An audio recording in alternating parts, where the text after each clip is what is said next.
में एक बाल भक्त की कथा है। ये बाल भक्त बाद में हुए हैं, इनकी बहुत बड़ी कथा है। और ये घटना जो इनके साथ में घटी है, स्वयं लेखक जो श्री हनुमान प्रसाद पोद्दार जी महाराज हैं, उनके जीवन की घटना है। तो उन्होंने ये अपने बारे में अपना नाम नहीं दिया है, लेकिन घटना चूँकि लेखक हैं तो उन्हीं के साथ में घटना घटी। क्या है कि वृंदावन धाम में एक वृद्ध संत रहते थे। और वो संत जो है हमेशा जो लताएं रहती थीं, उनमें जो छोटी छोटी शाखाएं निकलती थीं, उन शाखाओं को ही तोड़ करके और भोजन कर लेते थे अल्प मात्रा में।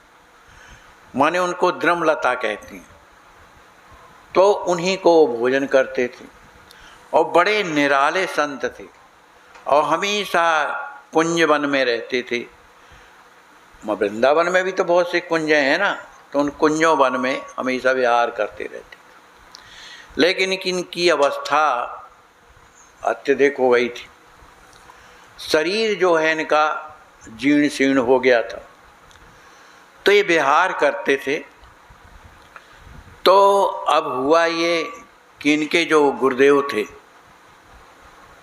माने हनुमान प्रसाद पोद्दार जी महाराज के जो गुरुदेव थे, तो इन्हें आज्ञा दिया कि आप जो है वृंदावन जाओ, वहाँ एक संत रहते हैं, उनकी सेवा करो। देखो, जो कुछ भी हमारे में अगर कमी है तो संत सेवा से सब पूर्ण हो जाता है। संत की सेवा अगर सच्चे हृदय से की जाए तो जैसे सेवा से मेवा मिलता है, पहले सेवा करो, मेवा बाद में मिलेगा। लेकिन संत की हृदय से यदि कोई सेवा करता है तो मेवा पहले मिल जाती है। तो ये जाते हैं वहाँ पर। तो उन संत को देखा कि ये अकेले बैठे हुए एक पेड़ के नीचे। उनकी स्थिति क्या है? उन्हें शरीर का बिल्कुल होश नहीं।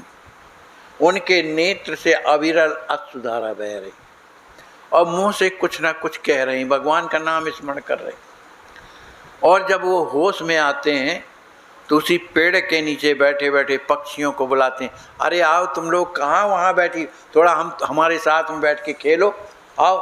तो जितनी पक्षियाँ थीं, पक्षी वगैरह हैं, सब आ जाते थे। अगर अगल बगल कोई गाय के बछड़े चरते थे, उनको भी, अरे तू उधर काहे को खड़ा, इधर आ, इधर आ, इधर, वो भी आ जाता था और उन्हीं के चरणों में लौटने लगता था। और उनकी चिड़ियाँ कभी सिर में बैठे, कहीं इधर बैठे, कहीं इधर बैठे, कभी इधर बैठे, माने उनके साथ नित्य रोजाना कीड़ा करते थे। तो अब जब समय ज़्यादा हो जाता था तो कहा, देखो अब हमको दूसरे जगह जाना है, अब तुम लोग अपना अपना काम करो, जाओ खाओ पियो चुगो जहाँ तुम्हें मिलता हो। सब चिड़ियाँ चली जाती थी और जो बछड़े थे वो भी चले जाते थे। अब ये महाराज वहाँ पर पहुँचते हैं, उनके चरणों में प्रणाम करते हैं। महाराज, मेरी इच्छा है कि मैं आपकी सेवा करूं, मुझे कोई सेवा बताइए। महाराज कहते हैं, भैया इधर कौन सेवा है, इधर तो कोई सेवा नहीं है। और अगर सेवा लेना चाहते हो हमसे तो हमारी यही सेवा है, बस राम राम कहो, राम राम कहो, यही सबसे बड़ी सेवा है। और इतना याद रखना कि राम राम भूलने न पावे, निरंतर सेवा करना चाहिए, भूलने न पावे, राम राम कहो, बस यही सेवा। तो इनके मन में आया कि वो ठीक है, राम राम तो करवाई करते, लेकिन कोई सेवा बता देते तो अच्छा रहता। लेकिन महाराज तो उनके मन की बात जान जाते थे। अरे जो भगवान के बारे में जानता है तो संसार वाले लोगों के बारे में नहीं जानता होगा। उन्होंने कहा, ठीक है भाई, तू मेरी सेवा करने के लिए आया है ना, बहुत बढ़िया किया जो तू आ गया मेरे पास, क्योंकि अब मुझे यहाँ से जाना भी तो है, क्योंकि मेरा शरीर बुढ़ा हो गया है, तो ये मुझे शरीर छोड़ करके और यहाँ से जाना है, तो तू मेरी संभाल करना। अब वो तो ये जब इस तरह की विचित्रता की बातें किया तो पोद्दार जी सोचने लगे, हे भगवान, अब ये जा रहे हैं और मैं तो सेवा के लिए आया हूँ, और कह रहे हैं मैं जा रहा हूँ। कहा देखो इसमें तुम्हें चिंता नहीं करनी और न घबराने की ज़रूरत है। उस समय उनकी लड़काई थी, उस समय की बात। अब महाराज ने इनका हाथ पकड़ा, कहा एक काम करते हैं, चलो जमुना जी के किनारे चलते हैं। तो हाथ पकड़े जमुना जी के किनारे ले गए। जमुना जी के किनारे एक पेड़ लगा हुआ था, उसी के पास वो बैठ जाते हैं और उनसे कहते हैं देख थोड़ा ध्यान से देख मेरे तरफ, क्योंकि अब मुझे जाना है, मेरे ऊपर काल का समय नहीं है, मैं अपने से जाऊंगा। तो कहा देख मेरे ये दाहिने भाग में एक निशान बना है ना, अच्छी तरह से देख। उनने देखा, निशान बना था। फिर उसके बाद पेड़ दिखाया, कहा ये भी निशान बना है। तो मैं जहाँ भी जन्म लूँगा तो ये दोनों निशान रहेंगे, और जब ये दोनों निशान तुम जब देखना तब मुझे ये मंत्र सुनाना, श्री राम जय जय राम, ये मंत्र मुझे सुनाना, तो मुझे जो है भगवान का स्मरण होगा। तेरी यही सेवा है और कोई सेवा नहीं। ऐसा कहा तो बैठे रहे वहाँ पर। अब थोड़ी देर के बाद क्या हुआ कि भगवान का विमान आया, बैकुंठ धाम से पार्षद आए लेने के लिए। कहा महाराज पधारो, आपको भगवान ने हमको भेजा है आपको लेने के लिए। अरे कहा मैं वहाँ थोड़ी जाऊँगा भगवान के यहाँ, मुझे भगवान के यहाँ नहीं जाना, तुम लोग जाओ लौट करके। तो एक पार्षद बोला, बोलो कितने बड़े साधु संत सन्यासी जीवन भर तो भगवान का भजन करते हैं और भगवान के धाम में आना चाहते हैं, ये साधु कैसा है, कहता है मेरे को नहीं जाना। तो महाराज कहाँ जाओगे? कहा मैं उधर नहीं जाऊंगा, क्योंकि उधर जाने से फिर जन्म नहीं होता। मैं तो वहाँ जाऊंगा जहाँ फिर से जाने के बाद मेरा जन्म हो। वो कहाँ जाओगे महाराज? कहा मैं पितरलोक को जाऊंगा। पितरलोक? तुम लोग जाओ, यहाँ से हटो। भैया चले गए। देखो भगवान के भजन करने वालों में कितनी बड़ी शक्ति होती कि भगवान तक को नहीं डरते। तो एक पार्षद बोलता है भैया क्यों ना हो, अब जिनके पीछे भगवान ही पीछे पीछे डोलते हैं तो कहीं भी रहें तो भगवान तो उनके साथ ही में। ऐसा कह को विमान ले करके और चले गए। उनने स्मरण किया तो एक दूसरा विमान आया, पितृयान कहलाता है, पितर लोग जहाँ रहते वो आया। तो कहा बेटा मैं जा रहा हूँ, समझ गए, इसी में बैठ करके। और यह ध्यान रखना मैंने जो तेरे को दिखाया है, तुम 1 साल बाद इसी एरिया के किसी गांव में मैं जन्म लूँगा तो तुम वहाँ पहुँच जाना। लो और महाराज ऐसा करके और उसमें विमान में बैठे हो चले, शरीर छूट गया। तो इन्होंने उनकी अंतिम क्रिया किया। अंतिम क्रिया करने के बाद लौट करके आते हैं अपने आश्रम में। वैसे ही गृहस्थ थे महाराज जी। आकर के गुरु जी के चरणों में प्रणाम किए और उन्होंने कहा गुरुदेव आपकी कृपा से वहाँ गया, संत का दर्शन हुआ, सब कुछ हुआ, और उन्होंने ऐसा ऐसा हमसे कहा। उसके पहले एक बात और मैं भूल गया हूँ कि जब संत के साथ में जब वो बैठे हुए थे तो क्या है कि उन्हें एक बंसी की ध्वनि सुनाई दी। बंसी की जब ध्वनि सुनाई दी तो ये खड़े हो गए कि बंसी की ध्वनि तो बड़ी सुंदर लग रही, ये कहाँ से आ रही है? क्योंकि अब भगवान की बंसी की ध्वनि। अब इनका हृदय इतना द्रवित होने लगा, इतना भक्त तो थे ही, द्रवित होने लगा, प्रेमाश्रु बहने लगे। अब थोड़ी देर के बाद सुगंध वहाँ पर फैल गई, पूरे माने उस जहाँ पर बैठे हुए थे वाटिका में सुगंध से भर गया पूरा। माने जब भगवान आते हैं तभी तो ये सब होता है, भले न दर्शन दें तो बात अलग है, लेकिन सब होता तभी। तो इनके मन में विचार आया कि बताओ ठीक है, उनकी बंसी को सुनने को तो मिल गया, ये सुगंध का भी तो अनुभव हुआ, हमारे गुरुजी कहते थे, लेकिन कहीं अगर उनका दर्शन हो जाता ना तो कितना अच्छा न होता। उनके हृदय में विचार आया। तो साधु थे वो, अभी गए नहीं जबकि घटना है। उन्होंने कहा सुन खड़ा हो, तो खड़े हो गए। कह देख इस तरफ वो वृक्ष के नीचे कौन खड़ा है? तो जब देखा तो वहाँ श्याम सुंदर खड़े थे, अपनी त्रिभंगी झांकी में खड़े थे, बड़े सुंदर थे, मंद मंद मुस्कुरा रहे थे, घुंघराले केस थे, मुकुट में बढ़िया मोर पंख लगा हुआ था, मणियों का हार पहने हुए थे, पीताम्बरी धारण किए हुए थे और लकुटी लिए हुए, और इन्हीं की ओर देख रहे थे। अब जहाँ इनने देखा, दर्शन किया, वहीं बेहोश हो गए। हनुमान प्रसाद जी वहीं बेहोश हो गए। ऐसा होता है। अब जब बेहोश हो गए तब कौन है? बाबा ने उनके सिर को अपने जंघा में रखा, सहलाते रहे किसी तरह से, और जब उन्हें कुछ चेतना आई तब अपने आप को संभाले। तो ये कहने लगे, महाराज मैंने तो सुना था कि सेवा करो तब मेवा मिलती, लेकिन आपकी कृपा से तो मेवा मुझे पहले मिली, सेवा तो अभी तक मिली नहीं। कहा ये संतों का आशीर्वाद है बेटा, वो अपने आशीर्वाद के द्वारा क्या नहीं कर सकते। तुम्हारा हृदय बढ़िया देखा तो भगवान ने कृपा कर दिया तुम्हारे ऊपर। अब बोलो जाने भर से सेवा किया नहीं, लेकिन उनके प्रति भाव बढ़िया होने भर से भगवान का दर्शन हो गया। अब महाराज तो बैठे हैं और विमान बैठ करके तो चले गए। अब जब विमान में बैठ करके चले गए तो अपने लौट करके आश्रम में आते हैं, गुरु जी को प्रणाम करते हैं। प्रणाम करने के बाद पूरी घटना बताई।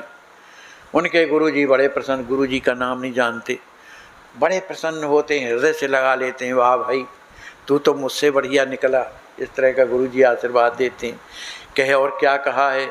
कहा उन्होंने ये कहा है कि 1 साल बाद मैं इसी अगल बगल के गांव का नाम नहीं बताया, कहा इसी किसी गांव में मेरा जन्म होगा 1 साल बाद, तो तुम आना और पता लगाना।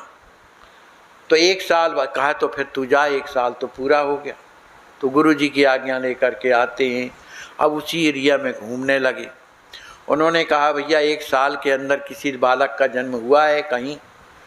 तो एक ने बताया अरे इसी गांव में हुआ है, लेकिन वो बालक बड़ा विचित्र है, जब पैदा हुआ है तो रोया नहीं, उन्हें कभी रोता है, न उसे भूख से मतलब न प्यास से मतलब, पता नहीं किस चीज़ में खोया रहता है, कभी हंसता है कभी कुछ करता है, पर रोता बिल्कुल नहीं।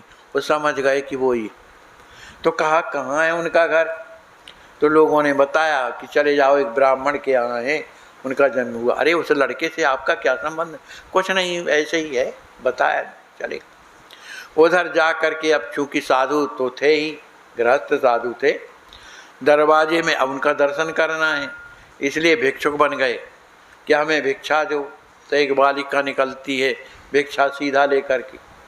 तो कहा बेटी ये भिक्षा हम नहीं लेते, हम जो है तुम लोगों गृहस्थों के यहाँ हम सन्यासी लोग भोजन करते हैं, ये सूखा कुछ नहीं लेते। वो बालिका बड़ी प्रसन्न हुई। अरे जहाँ सदगृहस्थ होंगे, जहाँ अच्छे लोग होंगे, वहीं तो ऐसे महापुरुष जन्म लेते हैं, सबके घर में थोड़ी लेते हैं। तो बड़ी प्रसन्न हुई वो बालिका, चलिए महाराज अंदर पधारो। अंदर ले जाती है, उनका और परिवार था, माता पिता सब थे, वो भी दंडवत करते हैं, प्रणाम करते हैं, उनके चरण धोते हैं, बढ़िया आसन लगा दिया। अब उनकी तो आँखें यहाँ वहाँ चल रही, क्यों बालक है कहाँ, उनको ना भोजन अच्छा लगता ना कुछ, ना ये स्वागत अच्छा लग रहा। अब इसके बाद उन्होंने भोजन किया बिना मन का, और घर के बाहर पहले लोग जो है एक ठैया पर्ची टाइप का बनाते थे, बरामदा, कि कोई भी आवे तो बाहर लोग बैठे। देखो पुराने ज़माने और आज में कितना अंतर है कि पहले हर गांव में, हर के घर में एक बरामदा रहता था कि कोई भी बाहरी आवे तो रात ठहरे। अब आजकल बरामदा नहीं है, केवाड़ी बंद रहते हैं, कोई नहीं जा सकता है, तो अच्छे से मतलब ही नहीं है लोगों को।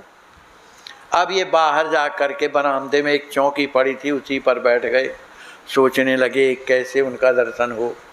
तभी तक एक बालिका एक लड़की को लेकर के आई, उस लड़के को लेकर के आई। अब वहीं पर बैठ गई। अरे बाबा ये लड़का जो है ना कभी रोता नहीं है, ये मस्त रहता है, खेलता रहता है। अच्छा इसका नाम क्या है? अभी नाम कुछ नहीं है इसका, अभी तो ये छोटा है, अभी नामकरण नहीं हुआ। कहा थोड़ी हमको दिखाओ, ये सुंदर है बालक, थोड़ी हम भी देखना चाहते हैं। तो उस बालक को गोद में ले लिया। अब उन्होंने धीरे से बाएं को खोला, उनको याद आ गई कि दाहिने भुजा में चिन्ह बना हुआ है। उन्हें देखा, कहा ये तो चिन्ह वही है जो दिखाया था। पेट को भी खोला तो उसमें भी वही चीज, समझ गए बस वही। अब गोदई में लिए हुए वो बालक कहीं और देख रहा था। उनको याद आई कि उन्होंने कहा था ये मंत्र का जाप करना जब मैं बालक हूँ। तब श्री राम जय जय राम जैसे ही कहा, वो बालक उन्हीं के मुँह की ओर देख करके रोने लगा। हृदय में प्रेम भर आया उसकी। वो समझ गए कि बस यही। उन्होंने उनको प्रणाम किया, कहा बड़ी कृपा किया, आपका दर्शन हुआ। इसके बाद बालिका को दिया, कहा बेटा जाओ अब लौट करके आते हैं। अपने गुरुजी से बताए, गुरुदेव वो बालक तो बड़ा सुंदर है और जो छाप बताया था ठीक वही उधर भी मैंने देखा, और भगवान का नाम मैंने स्मरण किया तो उसके नेत्रों में अश्रु बहने लगे। कहा बस वही संत हैं, कोई दूसरे नहीं। अब कुछ दिन के बाद, कम से कम जब 5-6 महीना हुए, तो गुरुजी ने कहा बेटा अब तुम एक काम करो, अब उनकी लीला का दर्शन करो, क्योंकि भगवान और भगवान के भक्तों की लीला अलग होती है, वो संसार से अलग रहती है। तो इसलिए जाकर उनका चिंतन करो और उनकी लीला का दर्शन करो। लेकिन उस गांव के बाहर किसी पेड़ के नीचे झोपड़ी बना लेना, कुछ दिन रहना, तब उनकी लीला का अनुभव होगा। तो जाते हैं उसी गांव में, गांव के बाहर एक पेड़ था, उधर उन्होंने झोपड़ी डाली। लेकिन भोजन लेने के लिए उन्हीं के घर जाते थे, कहीं नहीं जाते थे। और रोजाना उनके यहाँ प्रसाद पाते थे, सब पहचानते थे कि बाबा वही है, तो पाते थे। तो चूंकि उस बालक की 2 बहनें और थीं, एक का नाम था बेला, एक का नाम चमेली बेला। तो अब बाबा से चूंकि घनिष्ठता हो गई, रहने लगे, तो बालक को लेकर के, और बेला जो बड़ी बहन थी वो लेकर के बाहर आती। अब जब बाहर आती है तो इन्होंने मंत्रोच्चारण किया, माने पोद्दार जी ने, श्री राम जय जय राम। अब तो ये उन्हीं के, अब कुछ बड़ा हो गया था, बैठने लगा था, तो उन्हीं की ओर देख करके और बड़ा प्रसन्न हुआ। और जब बड़ा प्रसन्न हुआ तो उसी स्थिति में वो बैठे बैठे मटकने लगा, और मटकते मटकते, जबकि बोलते नहीं बनता रहा, तोतला था, लड़के तोतली तो बोलते हैं, तोतली वाणी, लेकिन उनने एक इतना बढ़िया पद गाया उस बालक ने कि विलसत कमल पर एक प्राण, माने भगवान विलसत कमल पर एक प्राण, सीताराम जी 2 हैं लेकिन एक प्राण ही। कौन सर सो कमल उपजा, कहाँ छिति परमान, कवन भंवरा जलज जहीं पे, परख लेहु सुजान। शेष कार अशेष कारण, परे आत्म ज्ञान, संत सदगुरु दया होती। ये सब बातें कब अनुभव होंगी? जब संत सदगुरु दया होती, जब होती तो सहज प्रगटत ज्ञान, ये ज्ञान अपने आप आ जाता। और उतना सा छोटा सा बालक, और इतना बढ़िया उसने पद गाया, गा के उसने सुनाया लोगों को। और इसके बाद जो है जो कहते हैं बैठ गया। इतने में उनके घर में एक पिंजड़ा था जिसमें सुआ था, वो भी वहीं पर रखे हुए थे। उसको पिंजड़ा से वो निकला और बालक के सिर में बैठ गया, कहीं इधर बैठे कहीं उधर बैठे।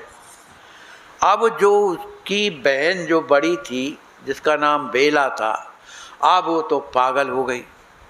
कहने लगी महाराज लगता है कि हमारे इस लाला को कोई मने किसी ने टोना मार दिया, तभी तो ये इतना बढ़िया बोला गाया है। अरे उससे बोलते तो बनता नहीं है, ये इतना बड़ा इतना पद कैसे सुनाएगा? कोई और इसके अंदर प्रवेश कर गया महाराज, हमको तो बड़ा बुरा लग रहा है, क्या करें? एक तो बालक हुआ है, हमारा अकेला भाई है, और बताओ इसको भी किसी ने पकड़ लिया। लगता है महाराज आपने तो नहीं कुछ कर दिया। अरे कहा, अरे ऐसा क्यों कहती हो, हम क्यों करेंगे भाई? कहा नहीं तो अभी तक तो कभी कुछ नहीं बोला वो, आज तो उसकी स्पष्ट आवाज़ थी और गाया, कितने सुंदर ढंग से गाया। और अब ज्यों कहते हो देखो सीधा बैठा हुआ है, तो कुछ प्रवेश हुआ है तभी न गाया है। तो महाराज कहने लगा अच्छा है बताओ बहन, जब वो गा रहा था तब तुम्हें कैसा लग रहा था बताओ? कहा मुझे तो बड़ा सुख लगा। कहा भय लग रहा था तुमको? कहा बिल्कुल भय नहीं लग रहा था, मुझे तो बड़ी प्रसन्नता हो रही थी। कहा तुमको ये ज्ञान था कि ये मेरा भाई है छोटा वाला? कहा ये तो ज्ञान ही नहीं था, बिल्कुल बुद्धि ही गोल हो गई थी। कहा तो तुम ये विश्वास मानो उसके अंदर गाने वाला कोई और नहीं था, भगवान ही थे। तो भगवान ने ही गाया, क्योंकि अगर भूत होता तो दुख देता, उसके अंदर भगवान विराजे इसलिए तुम्हें सुख हुआ। अगर दुख हुआ होता तो बात अलग थी। उसको संतोष हो गया किसी तरह से, और वो अपने बालक को लेकर के चली गई। और ये भी लौट करके आते हैं, अपने गुरुजी के चरणों में प्रणाम करते हैं और पूरी सारी घटना का वर्णन किया। तो गुरुदेव ने इन्हें हृदय से लगा लिया। कहा तुम भी कोई महापुरुषों में से कम नहीं होगे बेटा, तुम्हारा भी जीवन लोगों के कल्याण के लिए होगा। तभी तो ऐसे महापुरुष ने आपके ऊपर कृपा किया, भगवान ने दर्शन दिया, तो आपके द्वारा बहुत बड़ा कार्य कराना चाहते हैं, ऐसा गुरुजी ने आशीर्वाद दिया। इस तरह से इनकी कथा समाप्त होती है। वो बाल भक्त कौन है? यही जो संत जो बालक रूप में आए, इन्हीं की कथा है। बोलिए श्री सीताराम जी महाराज की जय। श्री व्यास जी महाराज।